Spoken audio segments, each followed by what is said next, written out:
La chica de 15 años que llevaba bombas en una caja de galletas. La historia no contada de Lina, 1943. Intro. El momento imposible, 23 de octubre de 1943, 2:47 de la tarde. Checkpoint Friedrichstraße, Berlín. Lina Haag apretaba la caja de galletas contra su pecho mientras el soldado de las SS se acercaba. Tenía 15 años. Trenzas rubias, ojos azules, el uniforme escolar perfectamente planchado. La imagen perfecta de la juventud aria que la propaganda nazi celebraba. «Papiere», ordenó el soldado, extendiendo la mano. Lina le entregó sus documentos con una sonrisa tímida que había practicado 1000 veces frente al espejo. Manos firmes, sin sudor visible, respiración controlada. El soldado revisó los papeles. Todo en orden. Luego, sus ojos se movieron a la caja de galletas decorada con cintas rojas. «¿Qué llevas ahí, Fräulein?» «Galletas, señor», respondió Lina con voz suave. «Las horneé para mi abuela. Está enferma en Charlottenburg». Era mentira perfecta, inocente, verificable, si fuera necesario. Había preparado una dirección real con una anciana que era parte de la red. Lo que el soldado no sabía, lo que ningún oficial nazi en Berlín había descubierto en 18 meses de operaciones, era que dentro de esa caja de galletas de apariencia inocente, escondidos entre capas de pastelería real, había suficientes explosivos plásticos para destruir un cuartel completo. 3 kilos de Sprengstoff 28, detonadores de tiempo marca británica, y cables de cobre enrollados entre las galletas de mantequilla que Lina realmente había horneado esa mañana. El soldado levantó la caja, sopesándola. Lina sintió su corazón detenerse. «Pesada», comentó él. «Horneé muchas», respondió Lina. «Mi abuela comparte con sus vecinas. Son todas viejas y solas». Por 5 segundos eternos, el soldado sostuvo la caja. Sus dedos rozaron la tapa. Un movimiento más y abriría la caja. Un segundo más de inspección y descubriría que el fondo era demasiado grueso, que el peso no coincidía con galletas simples. Entonces, desde atrás en la fila, alguien gritó impaciente. El soldado miró, molesto por la interrupción. Le devolvió la caja a Lina. «Adelante, saluda a tu abuela». Lina caminó a través del checkpoint, cada paso medido, cada músculo controlado. No miró atrás, no aceleró el paso. Caminó exactamente como caminaría una niña de 15 años llevando galletas a su abuela. 2 calles después, entró a un callejón, se apoyó contra la pared y vomitó de puro terror contenido. Luego limpió su boca, ajustó su uniforme y continuó hacia la dirección donde entregaría 3 kilos de muerte nazi empaquetados entre galletas de mantequilla caseras. Era el 17º viaje que hacía. Tenía 15 años y ya era la mensajera más efectiva de la resistencia antinazi en Berlín. Una adolescente que los nazis nunca sospecharon, operando bajo sus narices, transportando explosivos, mensajes cifrados, documentos robados y armas. Todo escondido en las trampas más inocentes imaginables. Cajas de galletas, muñecas de porcelana, libros escolares, canastas de picnic. Para cuando la guerra terminara en 1945, Lina Haag habría completado 89 misiones. Transportaría suficientes explosivos para destruir 23 objetivos nazis. Salvaría 47 vidas directamente. Y todo antes de cumplir 17 años. Los nazis la llamaban Das süße Mädchen, la niña dulce, cuando ocasionalmente la veían en checkpoints. Nunca sospecharon que esa niña dulce estaba destruyendo el Tercer Reich una caja de galletas a la vez. Esta es la historia de cómo una adolescente berlinesa se convirtió en arma secreta de la resistencia. Cómo la inocencia se convirtió en camuflaje perfecto. y cómo las galletas de mantequilla derrotaron a la Gestapo más efectivamente que muchas operaciones militares. Escribe en los comentarios: hubieras tenido el coraje de hacer lo que Lina hizo a los 15 años. Parte 1. La niña antes de la guerra. Berlín, 1938. Lina Haag nació el 3 de marzo de 1928 en un apartamento de clase media en el distrito de Kreuzberg. Su padre, Friedrich Haag, era ingeniero en la fábrica Siemens. Su madre, Anna Haag, era maestra de primaria, aunque los nazis la habían forzado a renunciar en 1934 por actitudes no conformes con valores nacionalsocialistas. La infancia de Lina transcurrió en los años de ascenso nazi. Sus primeros recuerdos eran de banderas con esvásticas, desfiles militares, adultos haciendo el saludo nazi. Para ella, como para millones de niños alemanes, esto era normalidad. No conocía otro mundo, pero su familia era diferente. Los Haag eran socialdemócratas. Habían votado contra los nazis en 1933 y observaban con horror creciente cómo Alemania se transformaba en estado totalitario. En privado, en la cocina con puertas cerradas y radio apagada, Friedrich hablaba con voz baja sobre lo que están haciendo a nuestro país. Lina, a los 10 años en 1938, no entendía completamente. Sabía que su familia era diferente de los vecinos que celebraban cada victoria nazi. Sabía que no debía repetir en la escuela lo que escuchaba en casa. Sabía que había dos versiones de verdad, la pública y la privada. La Kristallnacht, Noche de los Cristales Rotos, del 9 de noviembre de 1938 cambió todo. Lina tenía 10 años y medio. Esa noche, turbas nazis atacaron sinagogas, negocios judíos, hogares judíos a través de Alemania. En Berlín, el caos era visible desde la ventana del apartamento Haag. Lina vio humo elevándose de la sinagoga en Oranienburger Straße. Escuchó gritos, cristales rompiéndose, risas violentas. Su padre la alejó de la ventana. «No mires». Pero ella ya había visto. Y algo cambió en su comprensión infantil del mundo. Esto no era normal. Esto era malo. Y los adultos que ella había aprendido a obedecer, maestros, policías, soldados, estaban haciendo cosas malas. Al día siguiente, camino a la escuela, Lina pasó frente a la tienda del señor Goldstein, el zapatero, que había reparado sus zapatos escolares el mes anterior. La ventana estaba destrozada. La palabra Jude pintada en rojo en la puerta. El señor Goldstein estaba barriendo vidrios, su rostro magullado, su mano temblando. Sus ojos se encontraron. Lina, sin pensar, dijo: «Lo siento». El señor Goldstein negó con la cabeza. «Corre a casa, niña. No te involucres». Pero ya estaba involucrada. Aunque no sabía cómo, aunque solo tenía 10 años, algo en ese momento la marcó. El señor Goldstein desapareció 3 semanas después, deportado. Lina nunca lo volvió a ver. Los siguientes 3 años, de 1938 a 1941, Lina creció en Berlín nazi durante los años de victorias militares alemanas. Polonia cayó en semanas, Francia en meses. La Wehrmacht parecía invencible. La propaganda nazi estaba en su apogeo. En la escuela, Lina aprendió geografía alemana expandida, el espacio vital que Alemania necesitaba. Aprendió biología racial, cómo identificar judíos por características físicas.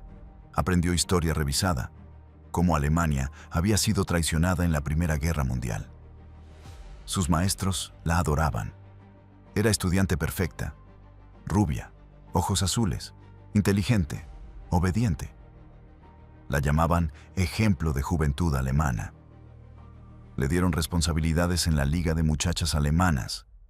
la organización juvenil nazi obligatoria. En casa, sus padres observaban con preocupación creciente cómo el adoctrinamiento transformaba a su hija. Friedrich intentaba contrarrestar la propaganda con conversaciones cuidadosas, pero era difícil. La escuela era 6 horas diarias. Las conversaciones en casa eran minutos antes de dormir. La situación se complicó cuando Friedrich, por su trabajo en Siemens, comenzó a tener acceso a información clasificada, diseños de equipos militares, especificaciones de componentes para armas, cronogramas de producción. En 1941, Friedrich tomó una decisión que cambiaría la vida de su familia. Comenzó a filtrar información a contactos de resistencia, copias de planos, reportes de producción, cualquier cosa que pudiera ayudar a los aliados. Era traición según ley nazi. El castigo era ejecución inmediata. Ana estaba aterrorizada, pero lo apoyó. Si no nosotros, ¿quién? Si no ahora, ¿cuándo? Mantuvieron todo secreto de Lina. A los 13 años, en 1941, era demasiado joven, demasiado inocente, demasiado arriesgado involucrarla. Pero en abril de 1942, todo cambió. Parte 2. El reclutamiento 14 de abril de 1942. Lina tenía 14 años y un día. Llegó a casa de la escuela y encontró a su padre sentado en la cocina con un hombre que nunca había visto. Hombre de 40 años, rostro ordinario, ropa ordinaria, completamente olvidable. Lina, dijo Friedrich con seriedad inusual, necesitamos hablar contigo. El hombre se presentó solo como Hans. Años después, Lina descubriría que su nombre real era Hans Coppi, miembro del grupo de resistencia Rote Kapelle, Orquesta Roja, una de las redes antinazis más efectivas, operando en Berlín. Tu padre dice que eres confiable, comenzó Hans, estudiándola con ojos que parecían ver más de lo que mostraba. ¿Es verdad? Lina miró a su padre confundida. Friedrich asintió. Sí, respondió ella, sin saber qué estaba confirmando. Hans se inclinó hacia adelante. ¿Sabes lo que tu padre hace? Lina negó con la cabeza. Ayuda a derrotar a los nazis, dijo Hans directamente. Filtra información que salva vidas. Es héroe, aunque nunca lo llamarán así si nos capturan. Lina sintió el mundo cambiar debajo de sus pies. Su padre, ingeniero tranquilo que leía periódicos y fumaba pipa, era espía. Tenemos un problema, continuó Hans. La Gestapo está intensificando controles. Hombres adultos son sospechosos, las mujeres son revisadas, los ancianos son monitoreados. Pero hay un grupo que nunca sospechamos, niños. Lina comenzó a entender. Necesitamos mensajeros, explicó Hans. Personas que puedan mover documentos, pequeños paquetes, mensajes, a través de Berlín sin levantar sospecha. Tú eres perfecta. Eres joven, aria, estudiante modelo. Los nazis te ven y solo ven lo que la propaganda les enseñó a ver. Pureza alemana. ¿Me estás pidiendo que sea espía?, preguntó Lina, la palabra sonando absurda en su voz de 14 años. Te estoy pidiendo que seas mensajera, corrigió Hans. Solo transportarías cosas, pequeñas, pocas veces. Si alguna vez te sientes incómoda, puedes detenerte. Lina miró a su padre. ¿Quieres que haga esto? Friedrich lucía desgarrado. Quiero que estés segura, pero también quiero que crezcas en un mundo mejor que este.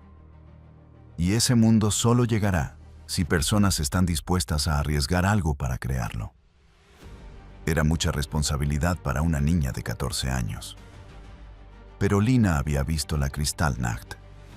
Había visto al señor Goldstein desaparecer. Había visto compañeros judíos de escuela dejar de asistir, uno por uno, hasta que no quedó ninguno. ¿Qué necesitas que transporte?, preguntó. Hans sonrió. No era sonrisa alegre, Era sonrisa de reconocimiento. Había encontrado a alguien dispuesto. Empezaremos simple, dijo. Un sobre. De aquí a Prenzlauer Berg. Lo entregarás a una dirección específica. Dirás que estás recogiendo libros para tu escuela. Tomarás té con la anciana que abre la puerta. Dejarás el sobre. Te irás. Eso es todo. Sonaba simple, casi aburrido. ¿Cuándo?, preguntó Lina. Mañana, respondió Hans. Parte 3. La primera misión, 15 de abril de 1942, 3:30 de la tarde. Lina caminaba por Schönhauser Allee con una mochila escolar y un sobre sellado en su libro de matemáticas. El sobre contenía, según Hans, información sobre movimientos de tropas. Lina no lo había abierto. Le habían instruido nunca a abrir paquetes. La dirección era Reichstrasse 11, apartamento de una mujer identificada solo como Frau Schmidt. Lina tocó la puerta, corazón acelerado, manos sudando. La puerta se abrió. Una mujer de 60 años, cabello gris, anteojos gruesos, sonrisa amable. Sí, querida. Vengo a recoger libros para mi escuela, dijo Lina, usando las palabras exactas que Hans le había enseñado. El profesor Müller me envió. Era código. No había profesor Müller. Pero las palabras identificaban a Lina como contacto legítimo. Ah, sí, respondió Frau Schmidt. Entra, querida. Prepare té. Lina entró. El apartamento olía a lavanda y libros viejos. Frau Schmidt la guió a la cocina. Sirvió té, ofreció galletas. Hablaron por 15 minutos sobre nada. Escuela, clima, racionamiento de comida. Conversación completamente normal entre una anciana solitaria y una estudiante educada. Entonces, Frau Schmidt dijo: «Déjame mostrarte los libros». La guió a una habitación trasera llena de estanterías. Mientras fingía buscar libros, Lina deslizó el sobre del libro de matemáticas y lo dejó en un estante específico. Tercera estantería, quinta posición. Exactamente como Hans había instruido. «No encuentro los que necesitas hoy», dijo Frau Schmidt. «Pero regresa la próxima semana». Lina entendió. Misión cumplida. Regresaría con otro paquete la próxima semana. Salió del apartamento, caminó 2 calles, luego se detuvo en un banco de parque y tembló durante 5 minutos completos. Adrenalina retrasada, terror realizado. Había cometido acto de traición contra el Estado nazi, pero también sintió algo más. Orgullo. Pequeño, tentativo, pero real. Había hecho algo que importaba. Esa noche, Hans apareció en el apartamento Haag. «Frau Schmidt, ¿confirmó la entrega?», dijo. «Perfecto. ¿Cómo te sentiste?». «Aterrorizada», admitió Lina. «Bien», respondió Hans. «El miedo te mantiene cuidadosa. La siguiente será más fácil». Tenía razón. La segunda misión, una semana después, fue marginalmente menos aterradora. La tercera, más fácil aún. Para la quinta misión, Lina había desarrollado rutina.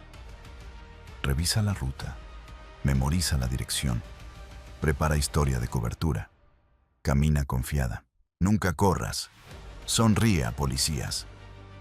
Los paquetes que transportaba permanecían pequeños, sobres principalmente, ocasionalmente rollos de microfilm escondidos en tubos de lápices.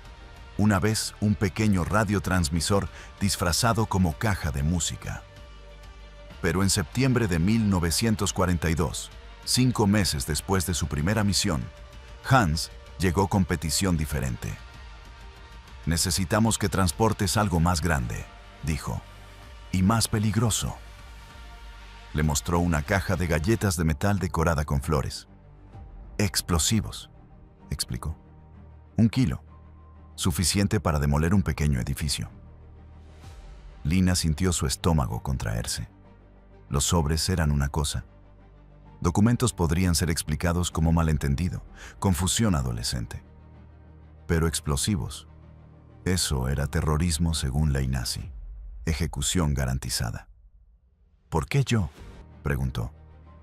«Porque los checkpoints no sospechan de niñas con cajas de galletas», respondió Hans. «Hemos intentado con adultos. 3 fueron capturados el mes pasado. Pero nadie ha detenido a un niño». Lina miró a sus padres. Su madre lucía aterrorizada. Su padre resignado. «Puedes decir no», dijo Friedrich. «Nadie te juzgará». Lina pensó en el señor Goldstein, en sus compañeros desaparecidos, en las noticias de radio sobre victorias nazis que significaban más muerte, más ocupación, más horror. «¿Qué destruirán los explosivos?», preguntó. «Estación de comunicaciones nazi en Tempelhof», respondió Hans. «Coordinan movimientos de tropas en el frente oriental. Destruirla salvará vidas aliadas». Lina tomó la caja de galletas. Era pesada, más pesada que galletas reales. «¿Cómo explico el peso?». «Dices que horneaste galletas densas con miel», explicó Hans. «Si alguien pregunta, que no lo harán, ofréceles una. Hay galletas reales en la capa superior». Era genio simple. La capa superior de la caja contenía galletas reales, horneadas por Anna esa mañana. Debajo, separadas por cartón delgado, estaban los explosivos moldeados para parecer más galletas. A menos que alguien realmente abriera la caja, vaciara el contenido, inspeccionara cada galleta, los explosivos eran invisibles. «¿Cuándo?», preguntó Lina, voz más firme de lo que sentía. «Mañana», respondió Hans. «Checkpoint Friedrichstrasse a las 3 de la tarde. Busca un hombre con sombrero gris junto a la estación de U-Bahn. Entrégale la caja. Di: estas son de mi abuela. Él dirá: ella siempre hace las mejores. Eso confirma identidad. Le das la caja. ¿Te vas?». Lina pasó esa noche sin dormir, imaginando cada forma en que podría salir mal. El soldado abriendo la caja, los explosivos detectados, el arresto, el interrogatorio, sus padres arrestados, ejecución para toda la familia. Pero a las 3 de la tarde del día siguiente estaba en Checkpoint Friedrichstrasse, apretando la caja de galletas, caminando hacia el soldado de SS que cambiaría su vida. Parte 4. El sistema perfecto. Después de la exitosa entrega de explosivos en octubre de 1942, Lina se convirtió en mensajera de confianza para la resistencia berlinesa. Lo que había comenzado como misiones ocasionales se volvió operación regular. Hans la reclutó formalmente en una célula especializada de jóvenes mensajeros, niños y adolescentes de 12 a 17 años, que los nazis sistemáticamente ignoraban. Había 8 en total, operando independientemente para evitar compromiso completo si uno era capturado. Lina nunca conoció a los otros 7. Solo conocía nombres en código: Vogel, pájaro; Fuchs, zorro; Hase, liebre. Ella era Biene, abeja. Si la capturaban, no podía traicionar lo que no conocía. El sistema operaba con precisión alemana, irónicamente usando la misma eficiencia organizacional que caracterizaba al Estado nazi contra sí mismo. La estructura era simple. Cada mensajero recibía misiones a través de un único manejador. Para Lina, era Hans. Nunca conocía el origen de los paquetes ni el destino final. Solo la entrega inmediata. Las misiones eran asignadas con 12 a 24 horas de anticipación, dando tiempo para planificación, pero no tanto que la información se volviera obsoleta. Cada paquete venía con 3 componentes: el artículo a transportar, la historia de cobertura, siempre específica, siempre verificable si era necesario; la ruta exacta a seguir. Las rutas cambiaban constantemente. Lina nunca usaba el mismo camino 2 veces consecutivas. Esto evitaba patrones que la Gestapo pudiera detectar. Los escondites eran ingeniosos. Cajas de galletas para explosivos, como Lina había descubierto. Pero también muñecas de porcelana con cavidades huecas, conteniendo microfilm. Lina llevaba muñecas reparadas de regreso a casa desde el taller de reparación.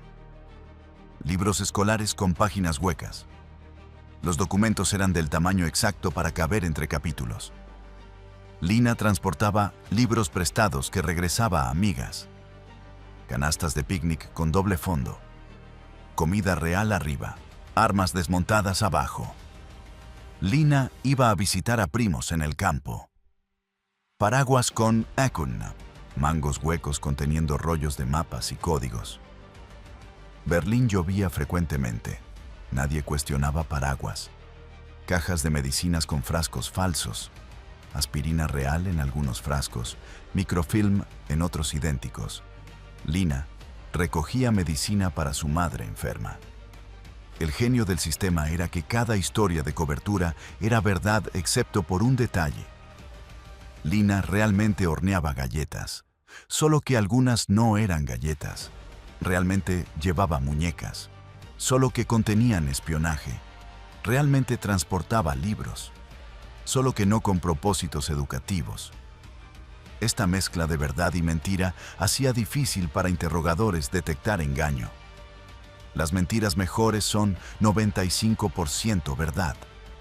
Los checkpoints eran el mayor riesgo. Berlín en 1942 a 1943 tenía checkpoints en puntos estratégicos. Puentes, estaciones de tren, intersecciones principales. La Gestapo y SS verificaban papeles, buscaban contrabando, interrogaban sospechosos. Lina desarrolló técnicas específicas para atravesar checkpoints. Timing perfecto. Llegaba cuando los guardias estaban más distraídos. Cambios de turno, horas de almuerzo. Momentos de tráfico pesado cuando las filas eran largas y los guardias apurados. Apariencia impecable. Uniforme escolar siempre limpio, planchado, perfecto. Trenzas rubias siempre arregladas. Zapatos siempre lustrados. La apariencia de perfección aria hacía que guardias bajaran su guardia. Lenguaje corporal confiado. Nunca miraba nerviosamente alrededor. Nunca agarraba el paquete con fuerza reveladora. Caminaba como niña sin nada que esconder porque, en su mente, ella era esa niña. Método acting aplicado a espionaje. Preparación de historia. Memorizaba cada detalle de su cobertura. Si transportaba galletas para su abuela, sabía el nombre completo de la abuela. Su dirección, cuánto tiempo estaba enferma, qué enfermedad tenía. Si un guardia preguntaba, las respuestas fluían naturalmente. Interacción genuina. Sonreía a los guardias. Respondía preguntas, educadamente. Ocasionalmente hacía comentarios inocentes sobre el clima, la escuela, la guerra. Humanizarse hacía más difícil para guardias sospechar. La técnica más efectiva de Lina era algo que aprendió por accidente: usar propaganda nazi contra los nazis. En una ocasión, un guardia particularmente suspicaz empezó a interrogarla agresivamente sobre una caja de galletas. Lina, en lugar de ponerse defensiva, dijo: «Mi maestra dice que las niñas alemanas deben cuidar de los ancianos. Que es nuestro deber con el Führer mantener fuerte la sociedad alemana. Estas galletas son mi contribución». El guardia, inundado por lenguaje de propaganda que escuchaba diariamente, inmediatamente se suavizó. «Bien hecho, joven Fräulein. Eres un crédito para Alemania». La dejó pasar sin inspección adicional. Después de eso, Lina incorporó lenguaje nazi en sus historias de cobertura. Hablaba sobre deber, servicio, contribución al Reich. Transformaba actos de resistencia en performance de obediencia. Los guardias, adoctrinados por años de propaganda, respondían instintivamente positivo a estas palabras. Era psicología brillante. Usar el condicionamiento nazi para cegar a los nazis a la traición frente a ellos. Parte 5. Las misiones más peligrosas. No todas las misiones involucraban simple transporte. Algunas requerían que Lina operara en situaciones de alto riesgo, donde el margen de error era cero. Misión: edificio de la Gestapo, noviembre 1942. Hans llegó con instrucciones inusuales. Lina debía entregar un paquete dentro del cuartel de la Gestapo en Prinz Albrecht Straße 8, el corazón de la policía secreta nazi. «Es locura», protestó Friedrich cuando se enteró. «Es genio», respondió Hans. «Nadie espera mensajeros de resistencia dentro de su propio edificio. Y necesitamos plantas allí». El paquete contenía un transmisor de radio miniatura, del tamaño de una caja de cigarrillos, que sería instalado por un empleado de limpieza simpatizante. El transmisor permitiría a la resistencia escuchar conversaciones en oficinas de la Gestapo. La historia de cobertura de Lina. Estaba entregando libros donados para soldados heridos. El edificio de la Gestapo tenía un anexo hospitalario. Lina llevaría una pila de libros con el transmisor escondido entre las páginas huecas del libro del medio. El día de la misión, Lina caminó directamente hacia el edificio más aterrador de Berlín. Guardias de SS flanqueaban la entrada. Banderas nazis colgaban de cada ventana. Este era el lugar donde prisioneros eran torturados, donde la resistencia era destruida, donde miles habían entrado, pero nunca salido. Lina, con 14 años, caminó hacia la entrada principal con pila de libros en sus brazos. «¿Qué haces aquí?», demandó un guardia. «Donación de libros para soldados heridos», respondió con sonrisa entrenada. «Mi escuela los recolectó. Me dijeron que los entregara aquí». El guardia inspeccionó los libros. Novelas, populares, biografías de héroes nazis, propaganda, todo apropiado. No revisó páginas individuales. ¿Por qué lo haría? «Tercer piso», gruñó, permitiéndole entrar. Lina subió las escaleras, cada paso sintiéndose surrealista. Estaba dentro del edificio de la Gestapo. Oficiales nazis pasaban por los pasillos. Podía escuchar gritos desde sótanos donde interrogatorios ocurrían. Encontró la oficina correcta. Una enfermera tomó los libros. «Qué dulce», dijo. «Los muchachos apreciarán esto». La enfermera era el contacto. Reconocería el libro marcado, extraería el transmisor, lo instalaría esa noche. Lina salió del edificio. Caminó 3 calles. Luego corrió al baño público más cercano y vomitó. El estrés había sido insoportable. Pero la misión fue exitosa. El transmisor operó por 3 meses antes de ser descubierto, proporcionando inteligencia invaluable. Misión: tren a Sachsenhausen, enero 1943. Esta misión involucró algo que Lina nunca había hecho. Entrega directa a prisioneros. Sachsenhausen era campo de concentración cerca de Berlín. La resistencia había infiltrado trabajadores en cocinas del campo. Necesitaban mensajes actualizados sobre movimientos de tropas aliadas para transmitir a prisioneros conectados a redes de espionaje externas. Lina debía viajar en tren hacia Oranienburg, bajar cerca del campo, encontrar a un trabajador de cocina en un punto específico, entregarle un sobre microscópico. El riesgo era extremo. El área alrededor de Sachsenhausen estaba fuertemente vigilada. Cualquier civil sin razón legítima era sospechoso inmediato. La historia de cobertura. Lina visitaba a un tío que trabajaba en fábricas cerca de Oranienburg. Llevaba almuerzo que su madre había preparado. El almuerzo era real: sándwiches, manzana, galletas. Escondido dentro de una manzana cuidadosamente ahuecada y resellada, estaba el microfilm con información codificada. El viaje en tren fue tenso. Patrullas de SS verificaban pasajeros regularmente. Lina fue inspeccionada 2 veces. Ambas veces, su historia resistió escrutinio. En Oranienburg, siguió la ruta memorizada hacia punto de encuentro. Un parque pequeño a 1 kilómetro del campo. Se sentó en un banco, aparentando comer su almuerzo. Un hombre en uniforme de trabajador de campo se acercó. Se sentó en el mismo banco. No la miró. «Día agradable», comentó. «Mi madre dice que lloverá», respondió Lina. Código de verificación. Las madres siempre saben mejor. Sin mirarse, Lina colocó la manzana entre ellos en el banco. El hombre la tomó, la metió en su bolsillo, se levantó y se fue. Toda la interacción duró 15 segundos. Lina regresó a Berlín, corazón golpeando durante todo el viaje. Días después, Hans confirmó. El mensaje había sido entregado, transmitido, recibido por aliados. Misión: Checkpoint Friedrichstraße, octubre 1943. Esta era la misión que abría esta historia, la caja de galletas con 3 kilos de explosivos, para Penstedt, octubre de 1943.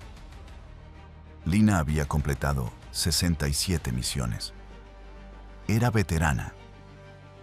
Pero cada misión era nueva oportunidad para terror. Los 3 kilos de Sprengstoff 28 estaban destinados a resistentes operando en sector francés de Berlín. Destruirían una instalación de municiones en las afueras de la ciudad. El checkpoint Friedrichstraße era el más peligroso en Berlín. Intersección principal, donde SS verificaba todo exhaustivamente. Lina lo había evitado en misiones anteriores, pero esta ruta era necesaria. Cualquier desvío levantaría sospechas. La caja de galletas era obra maestra de camuflaje. Las galletas superiores eran reales, horneadas esa mañana. Olían perfectas, lucían perfectas, sabían perfectas. Lina había probado una para confirmar. Debajo, los explosivos estaban moldeados para parecer más galletas, ligeramente más oscuras como si fueran de chocolate. Solo inspección táctil revelaría la diferencia. Cuando el soldado de SS sostuvo la caja, sopesándola, Lina ejecutó la performance de su vida. Sonrió tímidamente. Mencionó a su abuela enferma. Usó lenguaje de propaganda sobre deber y servicio. Y funcionó. El soldado, condicionado por años de adoctrinamiento a ver niñas arias como símbolos de pureza, no pudo concebir que esta adolescente rubia transportara herramientas de destrucción nazi. Lina entregó los explosivos. 2 días después, la instalación de municiones explotó, matando a 3 oficiales nazis y destruyendo suficientes municiones para abastecer un batallón por un mes. Era victoria. Pero Lina no se sentía victoriosa. Se sentía agotada. Cada misión desgastaba un poco más su nervio. El miedo acumulativo era peso que cargaba constantemente. Parte 6. El precio psicológico. Lina Haag tenía 15 años en 1943 y había envejecido décadas en meses. El costo psicológico de la doble vida era inmenso. En la escuela era estudiante modelo. Respondía preguntas. Tomaba notas. Participaba en liga de muchachas alemanas. Sus compañeras la adoraban. Sus maestros la elogiaban. Era imagen perfecta de juventud nazi. Pero esta Lina era performance. Actuación constante que requería energía inmensa mantener. La Lina real. La niña que transportaba explosivos. Que había entrado al edificio de la Gestapo. Que había mirado a guardias de SS a los ojos mientras mentía. Esa Lina existía solo en secreto. En casa, en conversaciones susurradas con sus padres, en reuniones breves con Hans, en momentos de terror solitario después de misiones. La disociación era profunda. Lina desarrolló 2 personalidades completamente separadas. No era esquizofrenia, era supervivencia. Para operar efectivamente en ambos mundos, tenía que mantenerlos compartimentalizados absolutamente. Pero las grietas comenzaban a mostrarse. Empezó a tener pesadillas. No sobre ser capturada. Esos miedos eran demasiado reales para el subconsciente. Las pesadillas eran más extrañas. Soñaba que era guardia de SS, que arrestaba a su propia familia, que torturaba a prisioneros. Se despertaba gritando, cubierta de sudor. Ana, su madre, la encontraba temblando a las 3 de la mañana, incapaz de distinguir sueño de realidad. «Estás haciendo demasiado», decía Ana. «Necesitas parar». Pero Lina no podía parar. La resistencia dependía de ella. Cada misión que rechazaba significaba una misión no completada, inteligencia no transmitida, vidas potencialmente perdidas. Desarrolló rituales de afrontamiento.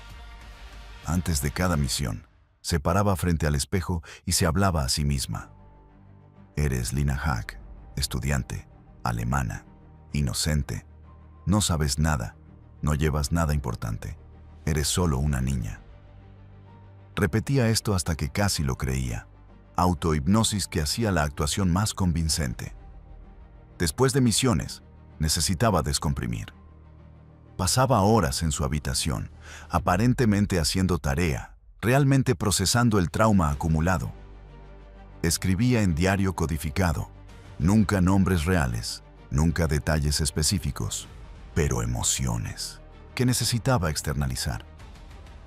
Una entrada del 15 de noviembre de 1943, descifrada después de la guerra. «Hoy llevé muerte en una caja linda. El soldado sonrió cuando me dejó pasar. No sabía. Nunca saben. Soy invisible porque soy lo que esperan ver. Pero cuando me miro al espejo, veo a alguien que no reconozco. ¿Quién soy realmente? ¿La estudiante? ¿La mensajera? ¿La mentirosa? Todas son reales. Todas son falsas. Me estoy perdiendo entre ellas». Friedrich y Anna observaban la transformación de su hija con dolor. La estaban protegiendo arriesgando su vida, un paradoja imposible. En diciembre de 1943, Hans notó el desgaste. Lina había completado 78 misiones en 20 meses. Era récord extraordinario pero insostenible. «Necesitas descanso», dijo Hans. «No puedo», respondió Lina. «Si paro, alguien muere. Si continúas sin descanso, tú morirás», dijo Hans.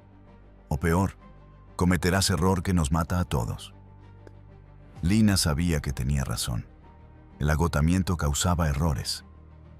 Ya había tenido llamadas cercanas. Casi olvidó una historia de cobertura. Casi usó un nombre código en conversación pública. Casi dejó un paquete en lugar equivocado. Acordaron pausa de 2 semanas. Sin misiones. Solo ser estudiante normal. Pero esas 2 semanas fueron agonizantes. Lina se sentía inútil, culpable, como si estuviera traicionando la causa simplemente existiendo sin propósito. La resistencia se había convertido en su identidad. Quitarla dejaba vacío que no sabía cómo llenar. Cuando las 2 semanas terminaron, regresó a Hans. «Estoy lista». No estaba lista, pero la guerra no esperaba por preparación. Parte 7. La operación más grande.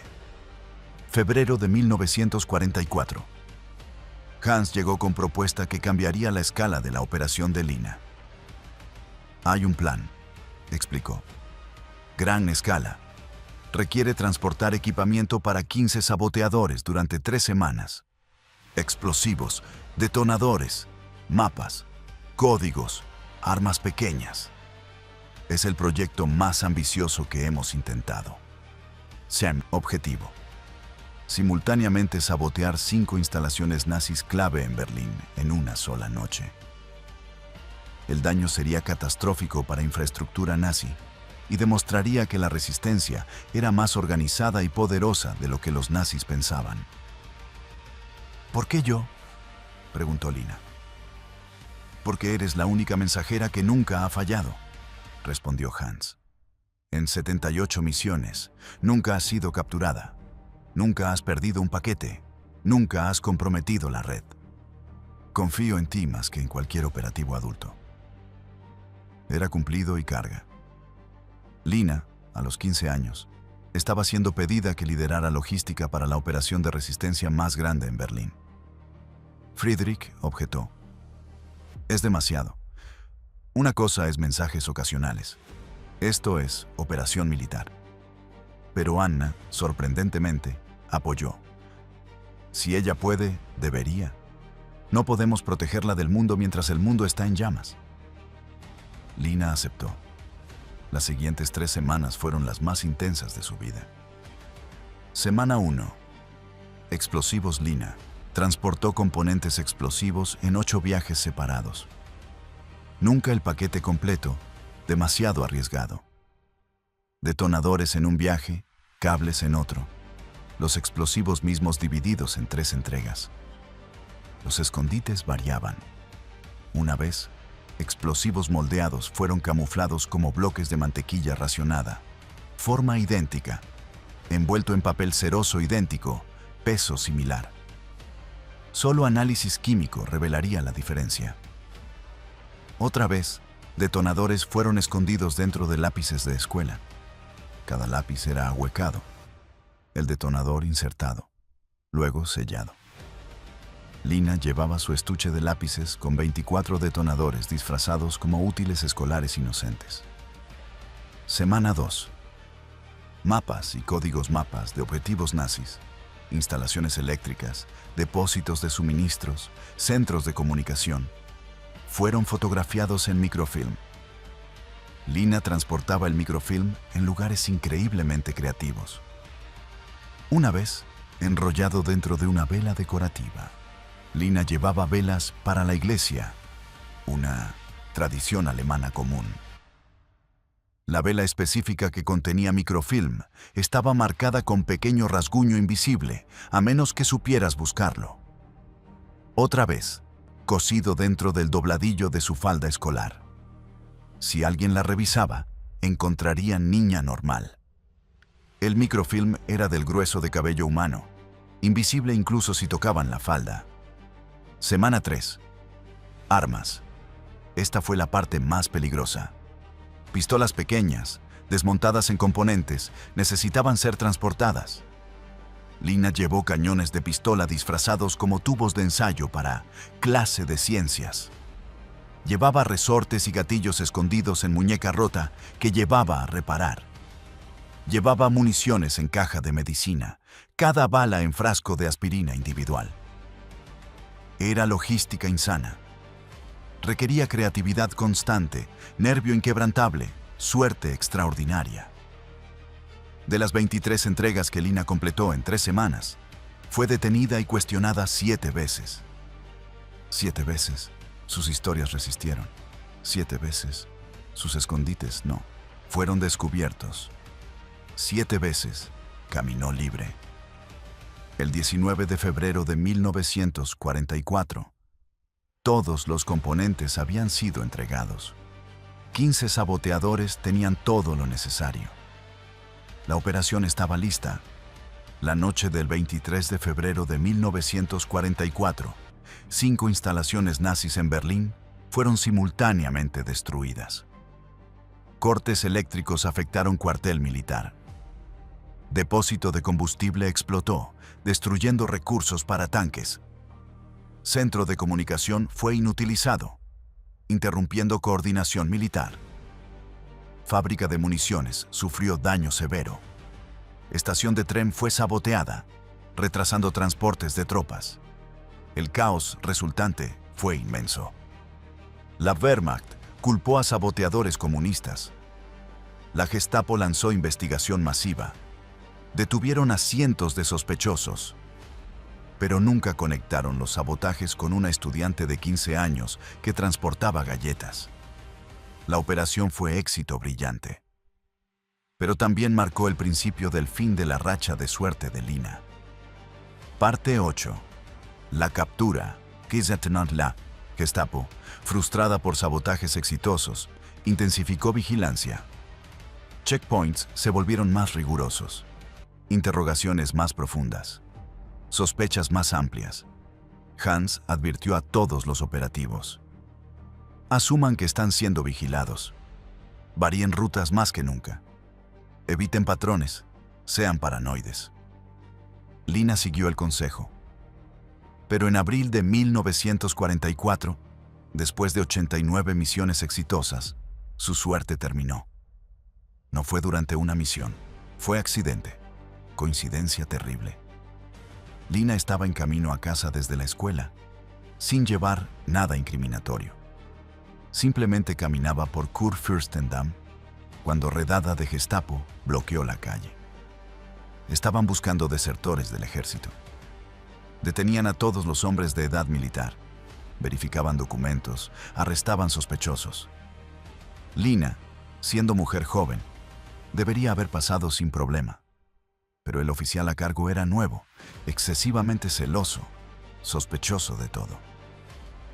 «Papiere», demandó a Lina. Ella entregó sus documentos, todo en orden. Pero el oficial notó algo. «Vives en Kreuzberg. ¿Qué haces en Charlottenburg?» «Volviendo de casa de una amiga», respondió Lina. «Estudiamos juntas». ¿Nombre de la amiga? Lina proporcionó nombre. Niña real de su escuela que vivía en Charlottenburg. Historia verificable. ¿Dirección? Lina vaciló.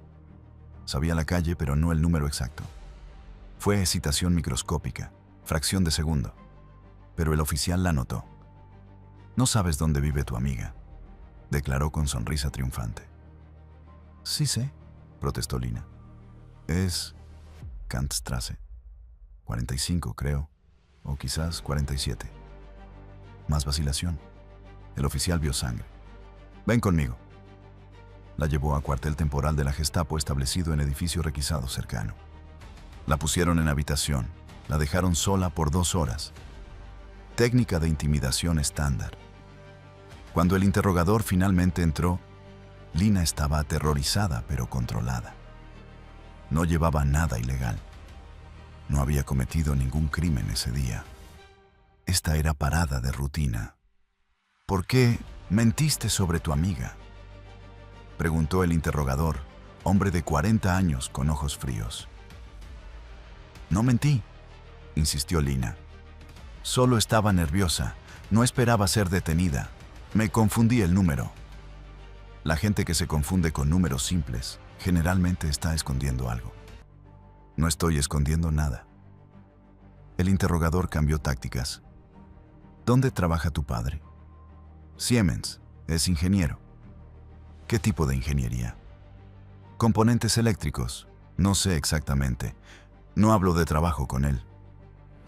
Cada respuesta era verdad, pero el interrogador buscaba inconsistencias, nerviosismo, algo. «¿Alguna vez has transportado paquetes para extraños?» El corazón de Lina se detuvo. ¿Sabían? ¿Era esto trampa?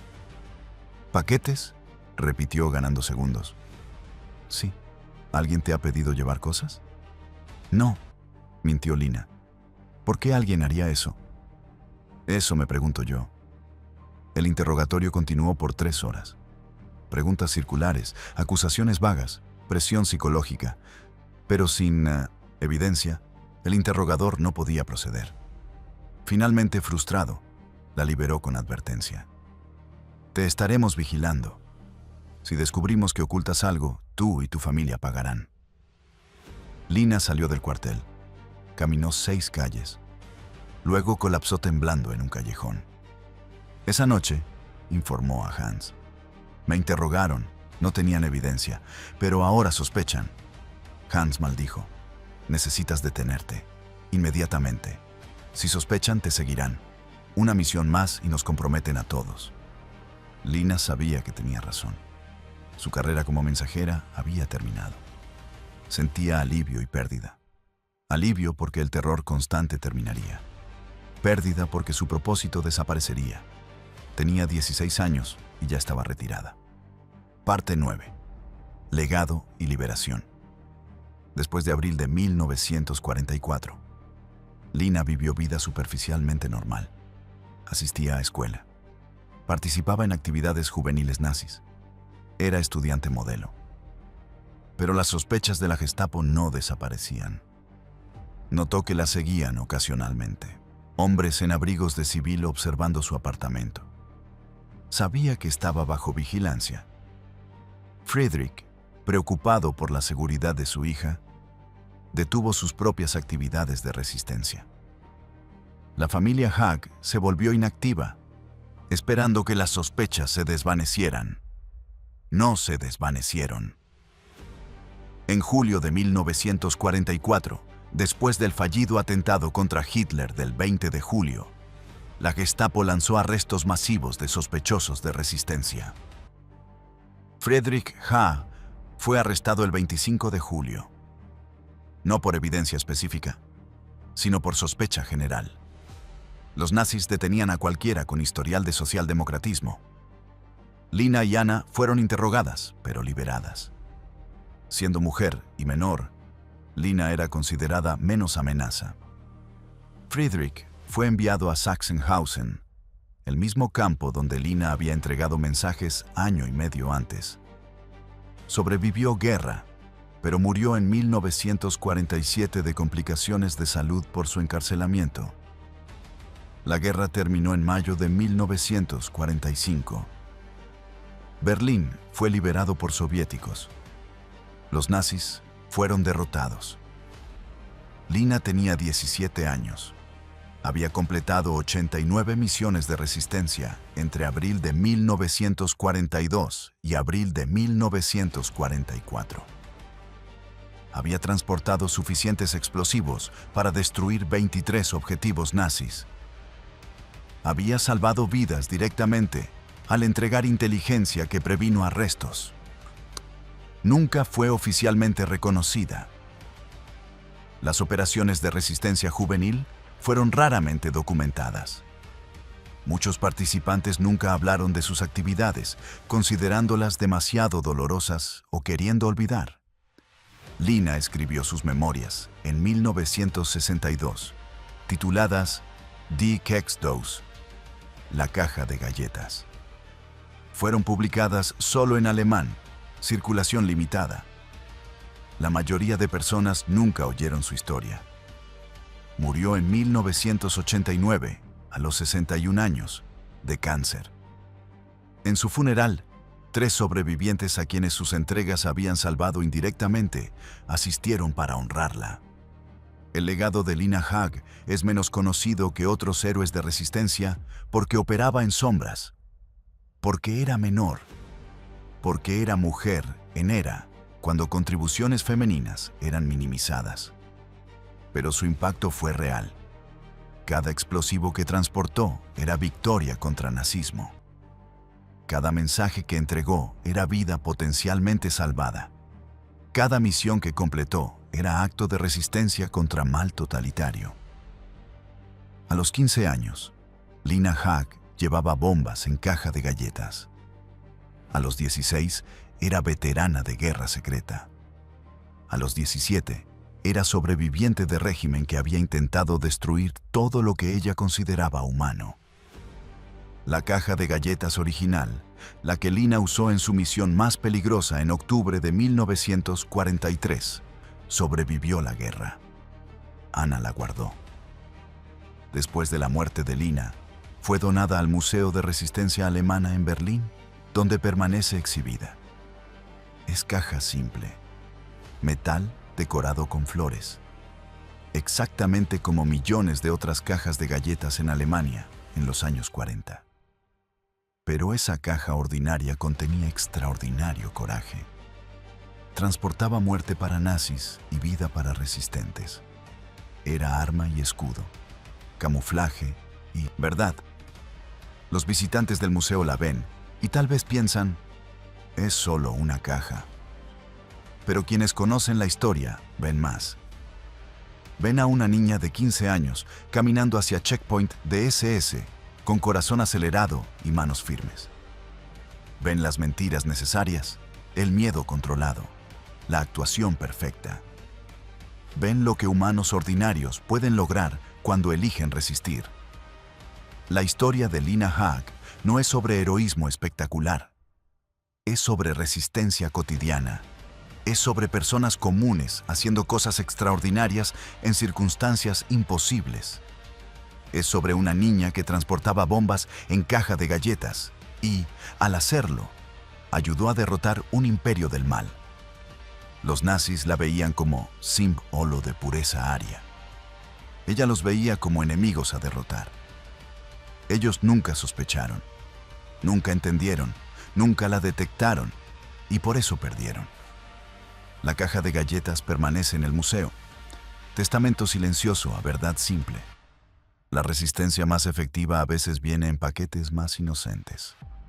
Lina Haag llevaba bombas en caja de galletas.